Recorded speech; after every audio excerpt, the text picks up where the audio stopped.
what do you think about the next 2 to 4 years? So when I look at it that way, especially, that's where I think this kind of thing is going to really work out for the 49ers if they do get Trey Lance that experience early on. So do I think this team is a contender this year? No, but I think they can set themselves up to be contenders in the next 2, 3, 4 years with the actions that they take this year.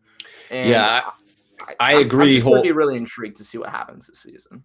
I agree wholeheartedly in your sentiment for the future, being very optimistic. I think that it is certainly a bright future, and eventually moving on from Jimmy, whether we get anything back or just move on and get the salary back, that will free up a lot of important cap space next year to assemble that roster around Trey.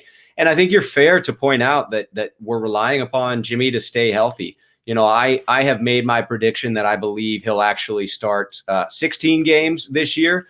I do think that he'll miss one along the way, but I saw how he reshaped from his core down through his tree trunks for legs, right? They're not actually tree trunks. Debo has tree trunks, but he did reshape his lower body, and it gives me optimism that he's focused on that. And then if he does go down, you'll see the Trey Lance effect of those 4 or 5 games where defenses just don't know what to do with him because they haven't seen any tape.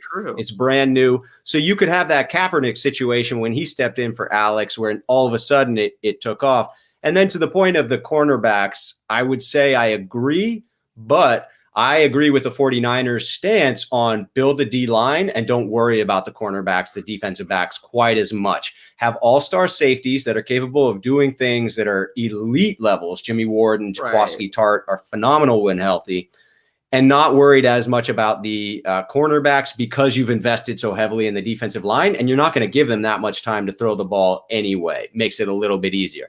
So that's my reason for optimism, but you bring up good points. And there's certainly ones that are logical in your stance that we're not in it.